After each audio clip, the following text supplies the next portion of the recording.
में नियोजित अर्थव्यवस्था।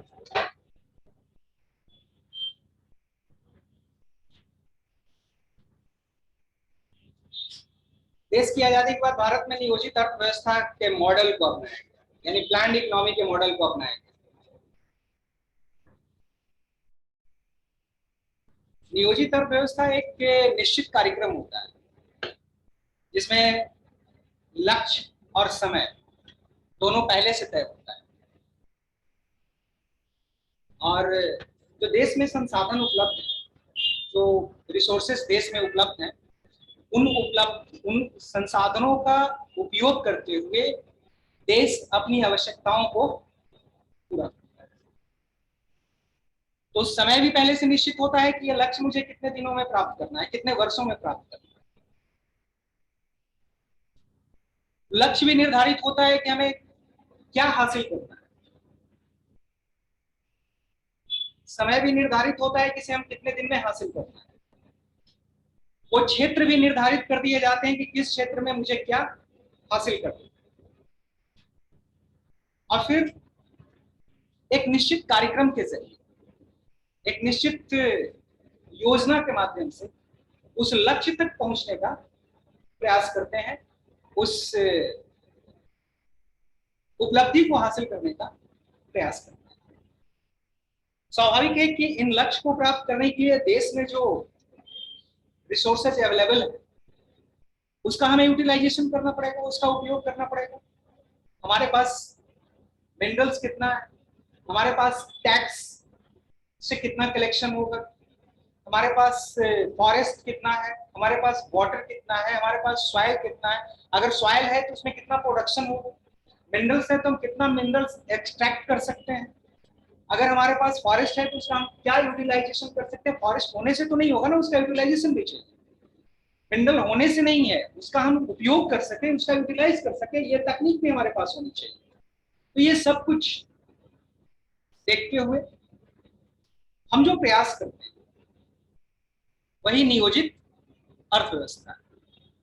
क्योंकि भारत की अर्थव्यवस्था में सरकार की एक भूमिका होती है। पूरी अर्थव्यवस्था का नियंत्रण सरकार के द्वारा किया जाता है। भारत की अर्थव्यवस्था में निजी क्षेत्र और सार्वजनिक क्षेत्र दोनों की भागीदारी। कुछ क्षेत्र को सार्वजनिक क्षेत्र के लिए आरक्षित किया गया, कुछ क्षेत्र में निजी क्षेत्रों को भी उद्योग स्थापित करने की अनुमति दी, यानी उनको परमिशन दिया गया कि आप पब्लिक सेक्टर में भी आप पार्टिसिपेट कर सकते हैं।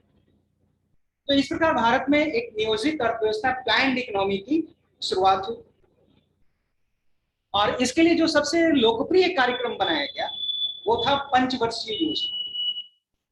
पंचवर्षीय योजना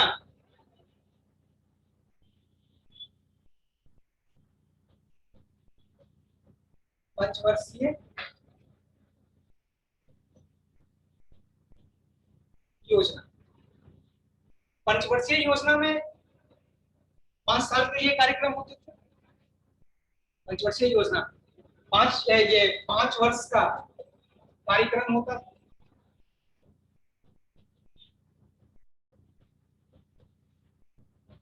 और ये 2015 तक, यानी 2014 तक भारत में कार्य किया। 1 जनवरी 2015 से नीति आयोग आ गया।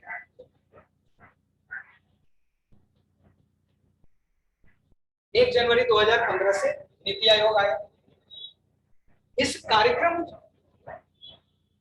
की रूपरेखा तैयार करने के लिए, इस कार्यक्रम को इंप्लीमेंट करने के लिए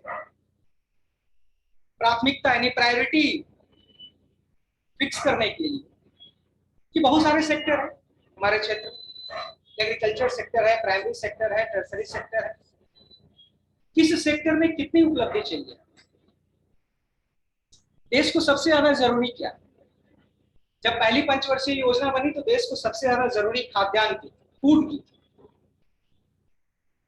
उसमें हम आत्मनिर्भर नहीं थे और हमें विदेशों से अनाज आयात करना पड़ता। तो हमारी प्राथमिकता फूड को लेकर। तो पहली पंचवर्षीय योजना में सबसे ज्यादा जोर किस पर दिया? एग्रीकल्चर पर जोर दिया। एग्रीकल्चर को इनहांस करने के लिए, एग्रीकल्चर के ग्रोथ को बढ़ाने के लिए कोशिश की। अब खाद्यान्न के साथ साथ अन्य वस्तुओं की भी आवश्यकता थी। खाद्यान्न के साथ साथ, फूड के साथ अगर ये गुड्स की भी जरूरत थी जो हमारी जरूरतों को पूरा कर सके। तो सेकेंड 5 ईयर प्लान में इंडस्ट्रीज को प्रमोट किया, यानी इंडस्ट्रीज पे सबसे ज्यादा जोर दिए गए। इसी प्रकार यानी 5 year plan to 5 year plan, यानी हर पंचवर्षीय योजना में लक्ष्य बदलते चले। और इसकी जिम्मेदारी किसको दी? ये पूरी रूपरेखा, योजना को लागू करना, संसाधनों का अनुमान लगाना, फिर इस योजना के क्रियान्वयन में, इंप्लीमेंटेशन में अगर कोई बाधाएं हैं तो उन बाधाओं को दूर करना, उन बाधाओं को आइडेंटिफाई करना, पहचानना और पहचान कर उसे दूर करना। इसके लिए एक योजना में एक आयोग का गठन किया गया, योजना आयोग। इसकी स्थापना कब हुई थी? तारीख क्या थी? कौन सी तारीख थी? 15 अप्रैल 1950 में योजना आयोग की स्थापना की।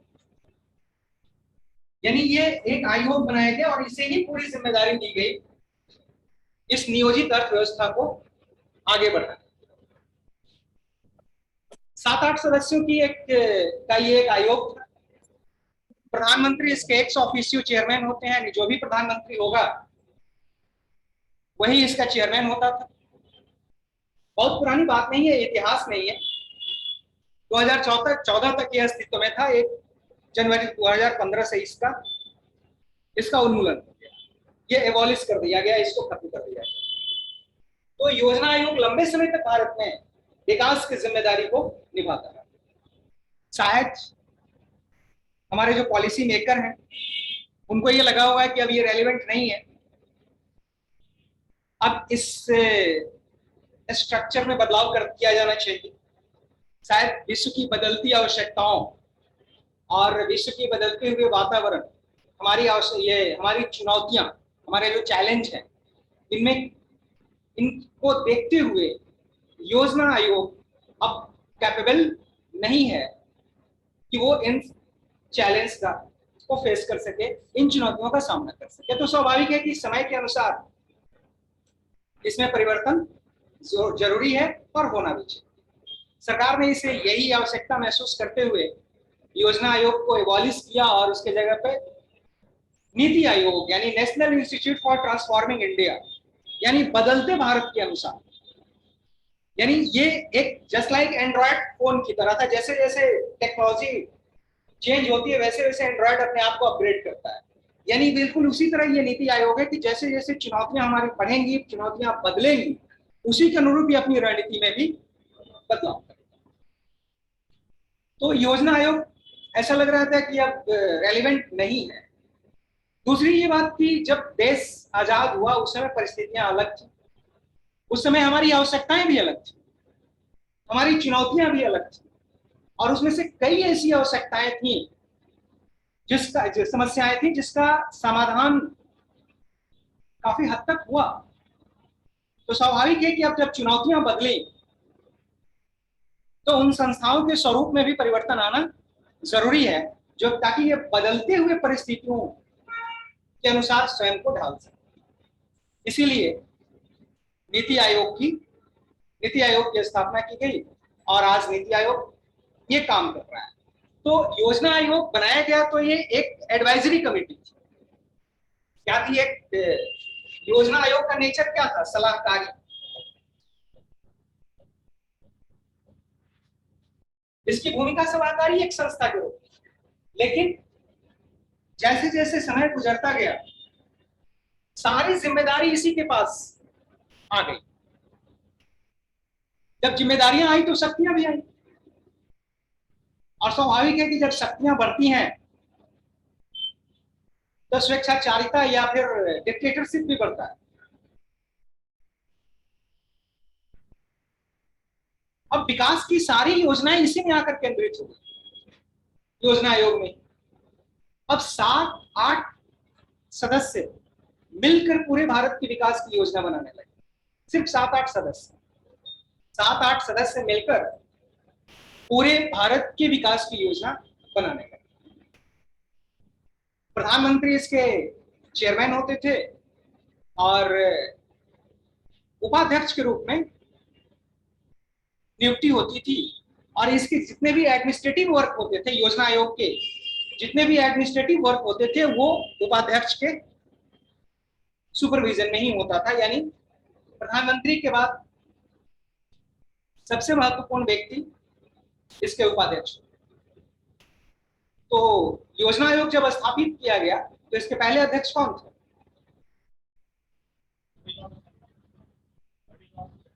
पंडित जवाहरलाल नेहरू। और दूसरे, और इसके उपाध्यक्ष प्रधानमंत्री होने के नाते तो प्रधान ये पंडित जवाहरलाल नेहरू इसके उपाध्यक्ष थे, लेकिन इसके उपाध्यक्ष कौन थे?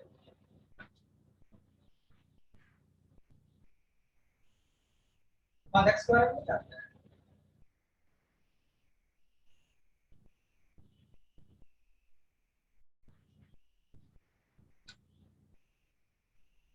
यानी योजना आयोग के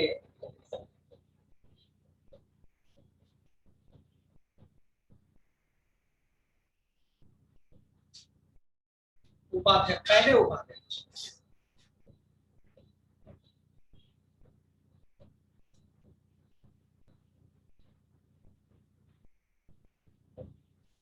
गुलजारी लाल नंदा। गुलजारी लाल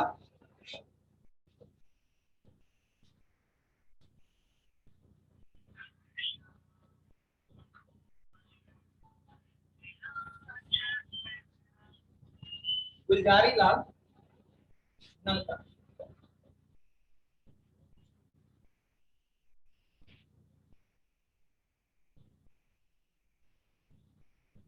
और ये किसकी सिफारिश पर इसका गठन किया गया था, योजना आयोग का गठन?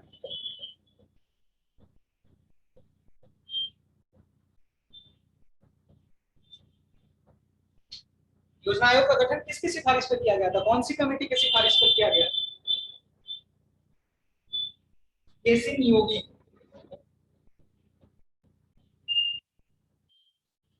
केसी नियोगी। केसी नियोगी की नहीं, केसी नियोगी समिति।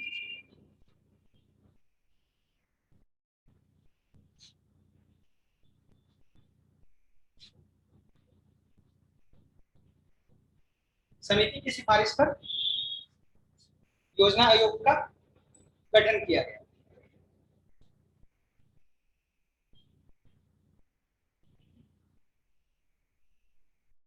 इसको नोट कर लिए, यहाँ दिख रहा है ना, ये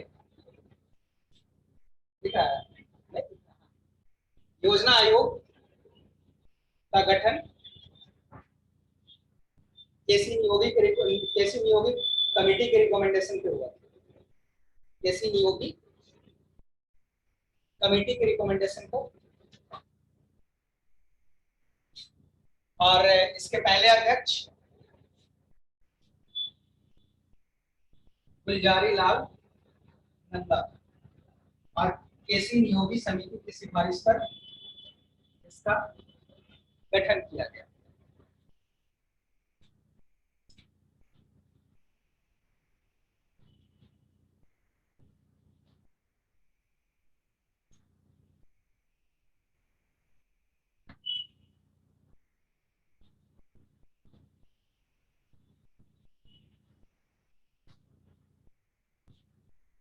इसके बाद नियोजित अर्थव्यवस्था।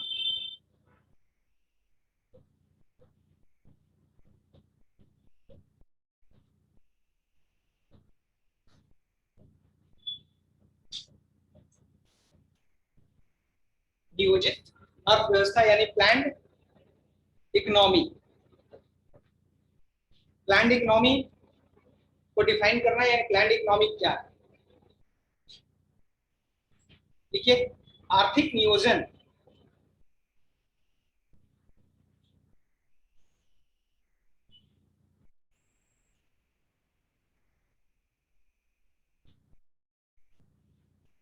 एक तकनीक है। आर्थिक नियोजन एक तकनीक है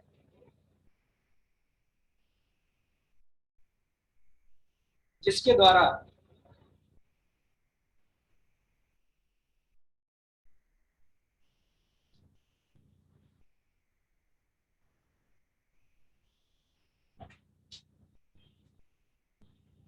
आर्थिक नियोजन एक तकनीक है जिसके द्वारा एक केंद्रीय अधिकारी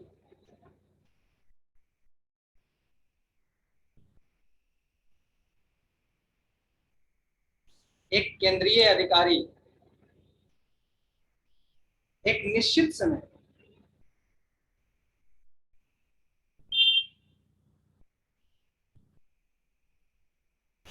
समय में देश में उपलब्ध संसाधनों को ध्यान में रखते हुए, देश में उपलब्ध संसाधनों को ध्यान में रखते हुए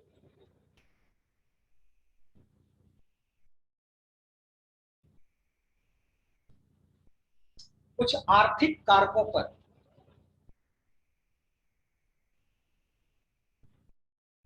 इसलिए नियंत्रण रखती है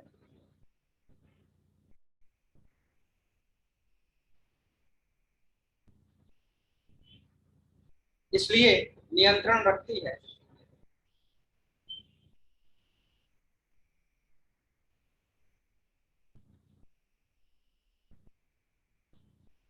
ताकि कुछ पूर्व निश्चित उद्देश्य प्राप्त किया जा सके, ताकि कुछ पूर्व निश्चित उद्देश्य प्राप्त किया जा सके।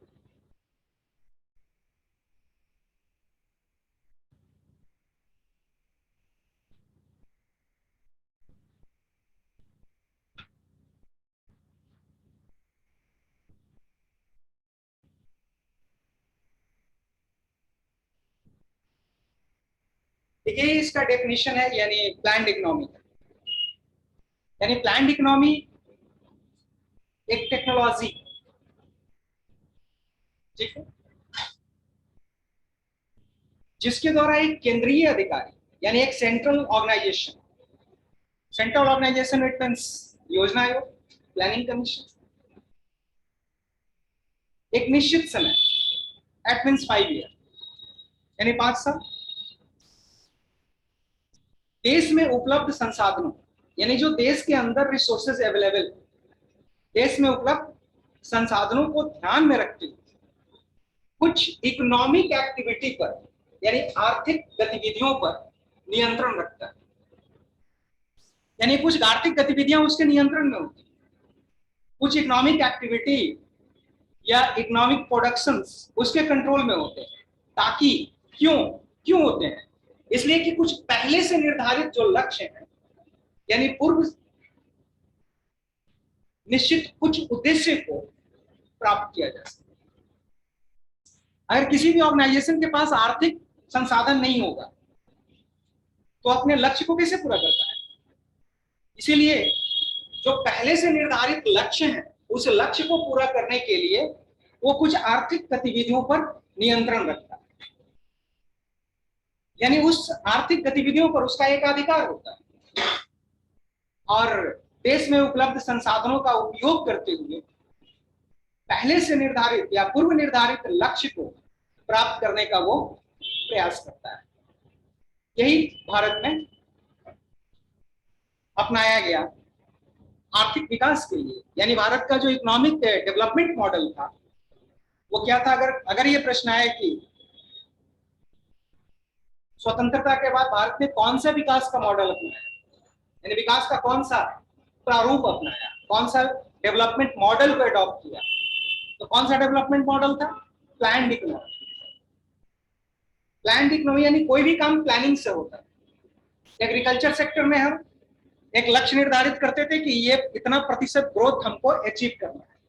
इंडस्ट्रियल सेक्टर में हम ये तय करते थे कि इतने प्रतिशत ग्रोथ हमें अचीव करना है। सर्विस सेक्टर में इतना ग्रोथ हमें अचीव करना है, एजुकेशन सेक्टर में इतना खर्च करना है और ये हमारा लक्ष्य होगा, कृषि क्षेत्र में इतना धन खर्च करना है और ये हमारा लक्ष्य होगा, ये हमारा टारगेट होगा। सब कुछ पहले से तय होगा।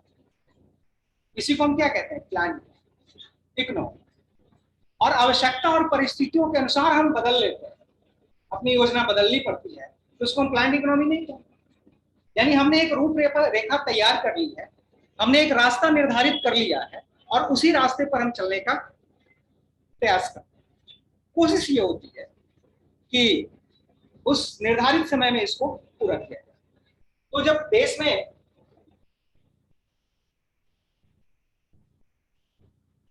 नियोजित अर्थव्यवस्था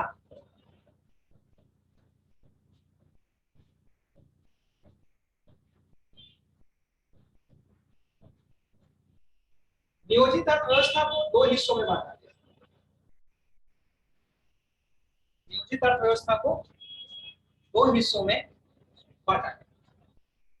पहला, दीर्घकालीन लक्ष्य यानी लॉन्ग टर्म्स, यानी ऐसे लक्ष्य निर्धारित किए गए जो लंबे समय में पूरे हो, 1 साल 2 साल 3 साल 5 साल में ये पूरे नहीं होते। और कुछ ऐसे लक्ष्य तय किए गए जो कम समय में हासिल कर, यानी एक लॉन्ग टर्म्स की पॉलिसी, लॉन्ग टर्म्स के टारगेट थे और दूसरा शॉर्ट टर्म्स का टारगेट। यानी पहला दीर्घकालीन लक्ष्य, दीर्घकालीन लक्ष्य, यानी इसको हमें लॉन्ग टर्म्स में हासिल करना है। और ये था अल्पकालीन, यानी कम समय में इसको हमें हासिल करना है।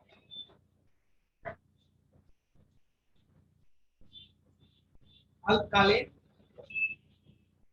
लक्ष्य। दीर्घकालीन लक्ष्य यानी भारत को स्वतंत्रता के बाद बहुत सारी समस्याएं विरासत में मिली। अंग्रेज हमारे लिए छोड़ के गए थे। कौन कौन सी समस्या थी जब देश आजाद हुआ था? तुम बताओ तो, कौन कौन सी समस्या थी जब देश आजाद हुआ? तो हमारे सामने कौन कौन सी चुनौतियां थी? खड़े हो जाइए। इसके बाद कौन कौन सी चुनौती आपको जो लग रहा हो, लग रहा है कि नहीं ये समस्या थी, तो आप बोलिए कि ये समस्या थी देश में जब देश आजाद हुआ। तो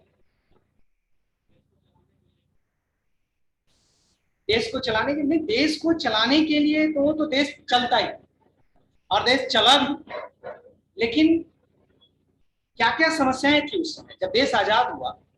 तो हमारे पास देश के सामने कौन कौन सी चुनौती थी?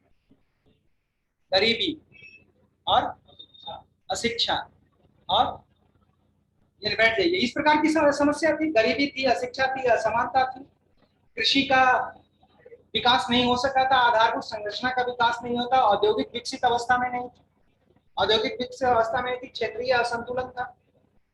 तो कई समस्याएं थी। इसमें से कई समस्याओं का समाधान, लगभग समाधान हो चुका है और कुछ नई चुनौतियां भी सामने आती। जब देश आजाद हुआ तो उग्रवाद जैसी चुनौती नहीं थी। जब देश आजाद हुआ तो आतंकवाद जैसी चुनौती नहीं थी। अब तो नक्सलिज्म भी, यानी नक्सल भी दो हिस्सों में बट गया है, एक ग्रामीण नक्सल, एक अर्बन नक्सल। यानी एक वैसे लोग जो अपनी कलम से आतंक फैला रहे हैं और एक ऐसे लोग जो हैं जो बंदूकों से आतंक फैला रहे हैं, यानी जो कलम की जगह बंदूक का इस्तेमाल कर रहे हैं और कुछ लोग अपने कलमों से आतंक फैला रहे हैं। तो जो अपनी कलमों से आतंक फैला रहे हैं उनको अर्बन नक्सलिज्म कहा गया, अर्बन नक्सल कहा गया, यानी शहरी उग्रवादी कहा, जो अपने विचारों से, अपने लेखों से ये करने की कोशिश करते हैं। और कुछ लोग हैं जो बंदूक उठाकर अपने अधिकार प्राप्त करना चाहते हैं। तो उस समय की चुनौतियां कुछ और थी, आज की चुनौतियां कुछ और है। तो लॉन्ग टर्म्स यानी जो टारगेट है जिसको लंबे समय में हम 1-2 साल 5 साल में नहीं हासिल कर सकते, उसके में कौन कौन से लक्ष्य थे। अगर उन लक्ष्य में देखें तो तीव्र आर्थिक विकास यानी रैपिडली इकोनॉमिक ग्रोथ, तीव्र आर्थिक विकास, ये दिख रहा है यहां से, नहीं दिख रहा है? देखिए तीव्र आर्थिक विकास, पूर्ण रोजगार, आर्थिक असमानता को, यस, सामाजिक एवं आर्थिक असमानता को दूर करना,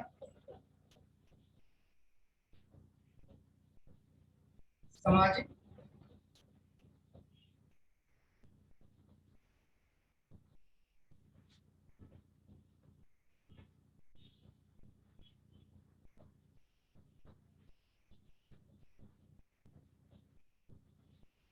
सामाजिक और आर्थिक असमानता को दूर करना।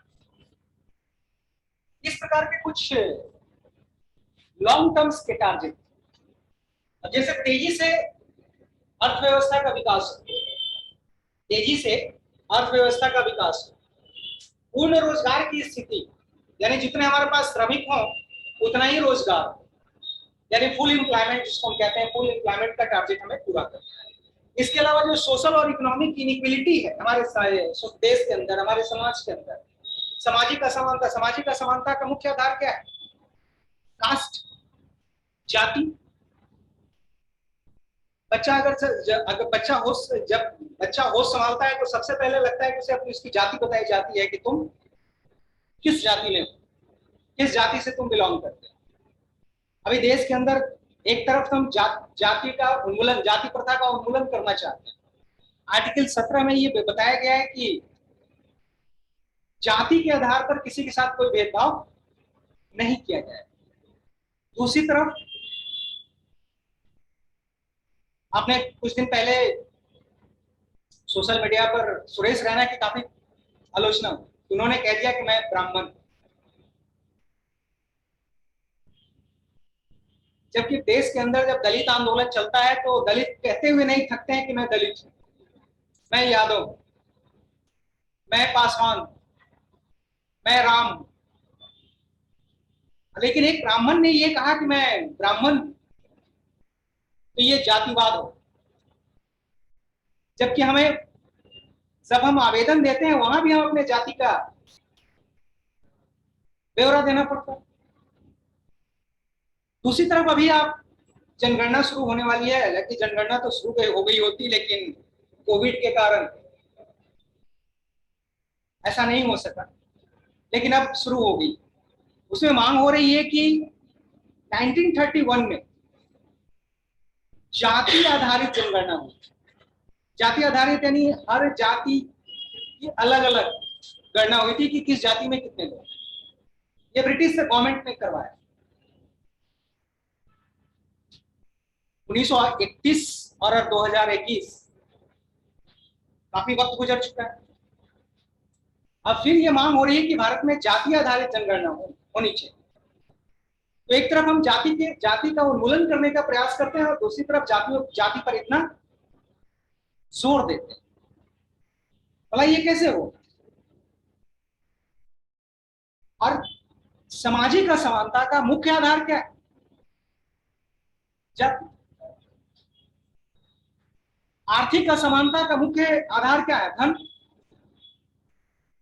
इसे हमें दूर करने की जरूरत है और भारत सरकार विभिन्न योजनाओं के माध्यम से और आर्थिक असमानता को दूर करने में के लिए गरीबी का निवारण जरूरी। गरीबों का निवारण जरूरी नहीं है, इसका निवारण जरूरी है, गरीबी का निवारण जरूरी। बेरोजगारी की जो स्थिति है जिसके कारण आर्थिक असमानता उत्पन्न होती है, इस समस्या का समाधान करना जरूरी है। और ये दोनों समस्याएं सबसे बड़ी समस्या है। आज चर्चा होती है ना कि आजादी के बाद से लेकर अब तक में बेरोजगारी की दर सबसे अधिक रही। श्रम संसाधन हमारे पास है लेकिन उसके अनुपात में हमारे पास रोजगार नहीं। लेबर फोर्स है हमारे पास, लेबर फोर्स है हमारे पास, लेकिन उतने ही उसी अनुपात में हमारे पास वर्क फोर्स नहीं है, यानी वर्क नहीं है हमारे पास। तो अगर इसमें अगर असंतुलन पैदा होगा, हालांकि दुनिया का ऐसा कोई देश नहीं है जहां फुल एम्प्लॉयमेंट, जहां कोई बेरोजगार हो। अमेरिका में भी बेरोजगारी, लग्जमबर्ग में, लग्जमबर्ग वहां भी बेरोजगारी, यानी ऐसे स्विट्जरलैंड में भी बेरोजगारी, ऐसा कोई देश नहीं है जहां बेरोजगारी। लेकिन रोजगार और श्रमिक में अंतर ज्यादा नहीं होना चाहिए, अंतर नियंत्रित होना चाहिए। लेकिन हमारे यहाँ अंतर बहुत बड़ा है। इसलिए जब छोटे पदों के लिए भी आवेदन मांगा जाता है, जब रिक्रूटमेंट प्रोसेस शुरू होता है, तो लाखों की संख्या में आवेदन वहां आते हैं। लाखों की संख्या में आवेदन आना आश्चर्य की बात नहीं है। आश्चर्य की यह बात है कि पियून की भर्ती में आवेदन पीएचडी वालों की आते हैं, यानी जिन्होंने पीएचडी की, उच्च शिक्षा ग्रहण की, उनका आवेदन। उत्तर प्रदेश में तो एक बार नाले की सफाई के लिए आवेदन, यानी स्वीपर्स के लिए आवेदन। जब भर्ती प्रक्रिया शुरू हुई तो कुछ उम्मीदवारों को नाले में उतार दिया कि आप साफ करके दिखाइए कि आप कर सकते हैं, जबकि हालांकि ये टेस्ट नहीं है। अब पुलिस ऑफिसर की भर्ती में सीधे पिस्टल देकर अपराधियों के सामने खड़ा कर दें कि आप इनका काउंटर कर सकते हैं, उसके लिए ट्रेनिंग दी जाती है। अगर किसी को भी किसी पे सर्विस में अगर लिया जाता है तो उसके पहले उसके बारे में बताया जाता है। तो अगर कोई स्वीपर के लिए या नाले की सफाई के लिए आवेदन किया हो तो निश्चित तौर पर उसकी पहले ट्रेनिंग दी जाती है। कलकत्ता के जेल में जल्लाद के लिए वैकेंसी है, कुछ ही दिन पहले की बात है, जल्लाद की वैकेंसी है। तब उसके टेस्ट के लिए कहें कि पहले फांसी पर लटका के दिखाओ कि किसी को तुम फांसी पर लटका सकते हो। ये तो टेस्ट नहीं हुआ। वहां पे उस डिपार्टमेंट की काफी आलोचना हुई थी, उसके अधिकारियों से जवाब तलब भी किया गया था कि आप जवाब दीजिए कि नाले की सफाई के लिए अगर कर्मचारी भर्ती कर रहे हैं तो उसे नाले में उतार देंगे आप, और उसे कहेंगे कि आप साफ करके दिखाओ कि तुम नाला साफ कर सकते हो कि नहीं कर सकते। तो ये भर्ती प्रक्रिया नहीं होनी चाहिए। लेकिन अगर एक छोटे छोटे पदों के लिए भी इतनी बड़ी संख्या में आवेदन आते हैं, यह आश्चर्य की बात है। दरअसल एक बहुत अधिक पढ़ा लिखा व्यक्ति चपरासी का काम नहीं कर सकता। और बेरोजगार किसे कहते हैं? आप बेरोजगार हैं? आप अपने आप को बेरोजगार मानते हैं? नहीं, बताइए अगर आप बेरोजगार हैं तो बताइए। हाँ, मैं बेरोजगार हूं। कोई बेरोजगार नहीं है, इसमें से कोई बेरोजगार नहीं है। कौन है बेरोजगार? तुम।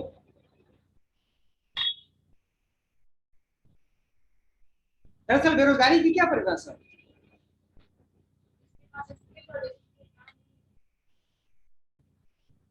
जिसके पास स्किल भी है, काम करना भी चाहता है,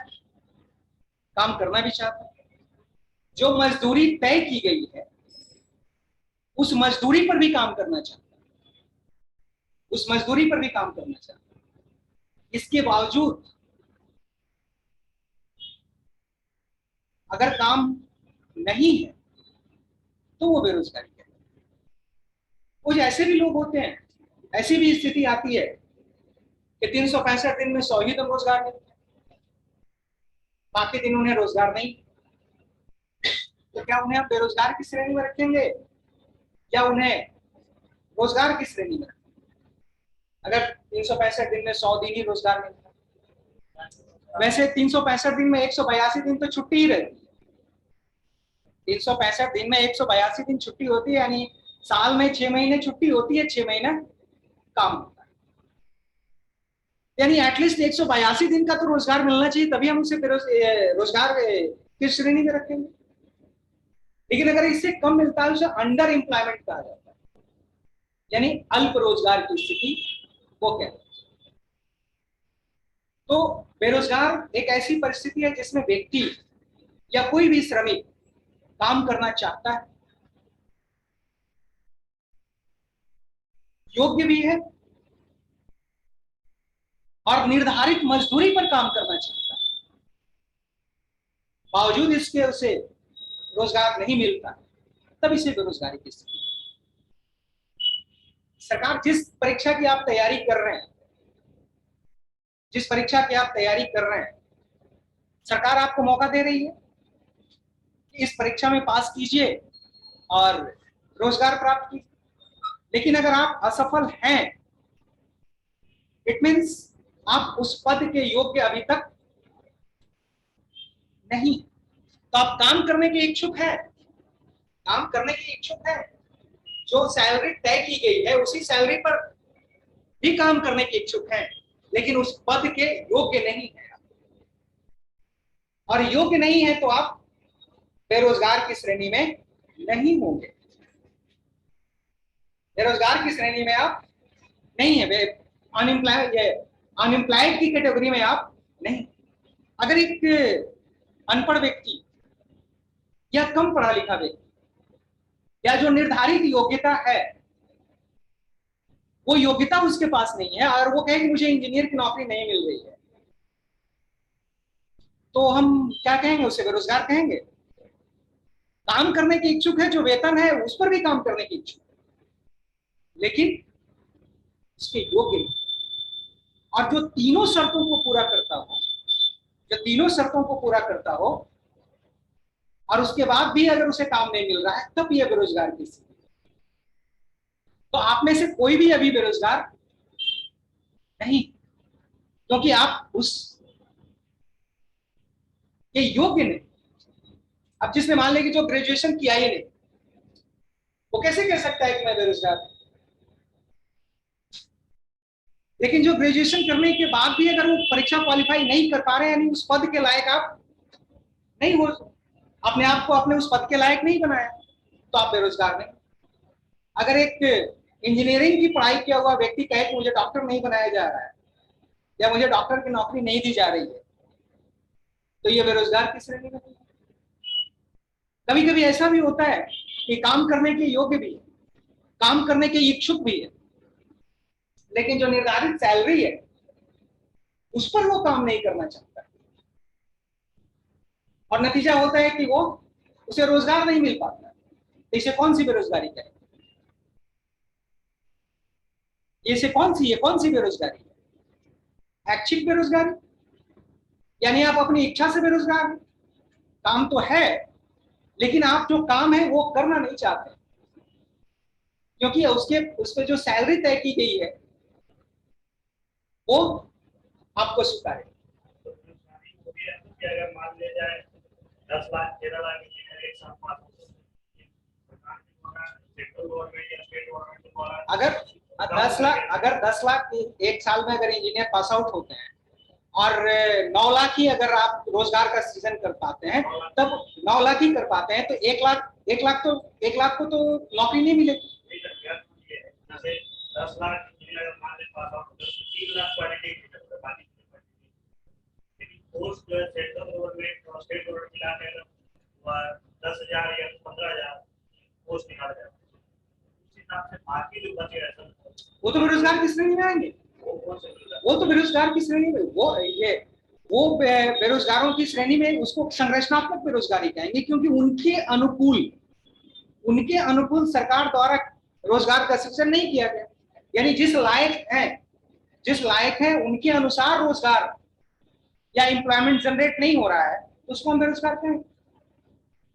लेकिन अगर आपने इंजीनियरिंग की डिग्री ली और उसके बाद भी कोई परीक्षा आपको पास करनी पड़ेगी नौकरी प्राप्त करने के लिए, और बार बार आप परीक्षा दे रहे हैं, और अगर आप असफल रहते हैं, इट मीन्स क्या होगा? आप उसके योग्य नहीं है। एक आयोग की जो रिक्वायरमेंट है उस रिक्वायरमेंट को पूरा नहीं कर पा रहे हैं, और जब उस रिक्वायरमेंट को पूरा करेंगे तो आपको निश्चित तौर पर नौकरी मिलेगी। तो आज भारत में स्थिति यही है, स्ट्रक्चरल अनएम्प्लॉयमेंट। काम तो है लेकिन काम के लायक हमारे पास श्रमिक नहीं। जिस प्रकार काम है उस प्रकार के हमारे पास श्रमिक नहीं है, तो स्वाभाविक है कि काम कुछ और है और लेबर फोर्स हमारे पास कुछ और है, तो एम्प्लॉयमेंट तो होगा। तो एक तरफ बेरोजगारी भी है और दूसरी तरफ रोजगार भी। लेकिन सप्लाई और डिमांड में डिफरेंस है। जिस प्रकार की सप्लाई होनी चाहिए, जिस प्रकार की डिमांड है, उसके अनुसार सप्लाई नहीं हो रही है, तो स्वाभाविक है कि बेरोजगारी की स्थिति। अब इसके बाद ये तो सब थे आपके लॉन्ग टर्म्स के। नियोजित अल्पकालीन व्यवस्था में, यानी अल्पकालीन जो लक्ष्य था वो पंचवर्षीय योजना दर पंचवर्षीय योजना बदल गई। यानी पहली में एग्रीकल्चर को रखा गया, तो दूसरी में इंडस्ट्रीज को रखा गया, तीसरी में समान विकास को रखा गया। तो इस प्रकार अलग अलग पंचवर्षीय योजना में हर पंचवर्षीय योजना का जो लक्ष्य होता था वो बदल जाता था। और दरअसल छोटे छोटे लक्ष्य को ही प्राप्त करके हम बड़े लक्ष्य प्राप्त कर सकते हैं। तो जो हर पंचवर्षीय योजना में अलग अलग लक्ष्य निर्धारित किए गए, उन लक्ष्यों को ही हम प्राप्त करके तीव्र आर्थिक विकास, पूर्ण रोजगार, सामाजिक और आर्थिक असमानता, अर्थव्यवस्था का आधुनिकीकरण जैसे लक्ष्य, बड़े जो लक्ष्य हैं, जो लॉन्ग टर्म्स के टारगेट है, उसको हम अचीव कर सकते हैं। छत पे पहुंचने के लिए कि एक एक स्टेप आगे आपको बढ़ना पड़ता है। अगर आप छत पे जा रहे हैं तो एक एक सीढ़ियों पे चढ़ते हुए आप छत पे पहुंचते हैं। तो ये छोटे छोटे जो आपके स्टेप्स हैं, छोटे छोटे आपको जो कदम हैं, वो आपके लक्ष्य तक लेकर जाते हैं। तो ये जो एग्रीकल्चर में भी डेवलपमेंट हो, एजुकेशन में भी डेवलपमेंट हो, हेल्थ सेक्टर में भी डेवलपमेंट हो, तो स्वाभाविक है कि ये जो लक्ष्य है, बड़े लक्ष्य हैं, उसको हम हासिल कर सकते हैं। अब लिखते हैं ये नियोजन कितने स्तर पे होना चाहिए, नियोजन कितने स्तर पे होना चाहिए। तो उसमें पहला लिखिए प्रादेशिक स्तर पर नियोजन। यहां लिख लीजिए अल्पकालीन में कि पंचवर्षीय योजना, हर पंचवर्षीय योजना में बदलते गए। यहां लिख लीजिए हर पंचवर्षीय योजना में बदलते गए।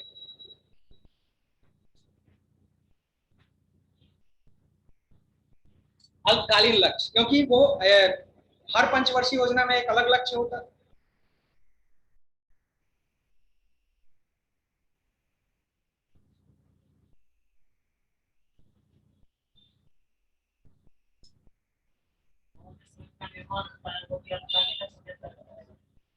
गांव में जो सड़क था, ये तो अस्थायी रोजगार है ना, काम पूरा हो जाएगा रोजगार खत्म। ये तो अस्थायी रोजगार है, कुछ समय के लिए रोजगार मिल पाता है, अस्थायी रोजगार नहीं। अस्थायी रोजगार नहीं है। जब गलियों को पक्कीकरण करना है या फिर नल लगाना है या फिर जो भी करना है, काम खत्म, रोजगार। चलिए पहले अब लिखते हैं प्रादेशिक स्तर पर नियोजन।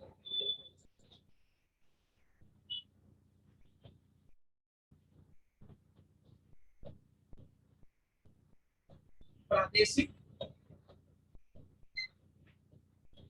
स्तर पर नियोजन।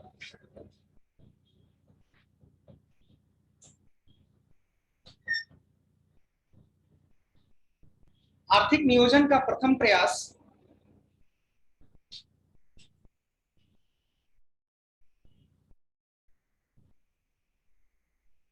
आर्थिक नियोजन का प्रथम प्रयास संयुक्त राज्य अमेरिका द्वारा किया गया।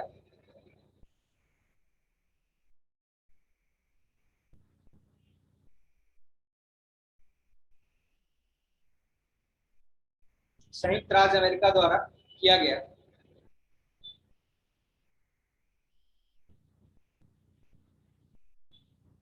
जब टेनेंसी घाटी परियोजना की सन 1917 में स्थापना की गई।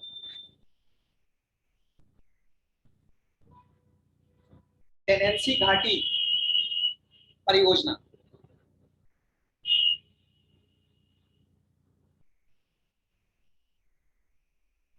की सन 1917 में स्थापना की गई। क्या आर्थिक नियोजन का प्रथम प्रयास संयुक्त राज्य अमेरिका द्वारा जब टेनेंसी घाटी परियोजना की सन 1917 में स्थापना की गई। वैसे इसका कार्य 1933 में ही शुरू हो सका। वैसे इसका कार्य 1937 में ही शुरू हो सका।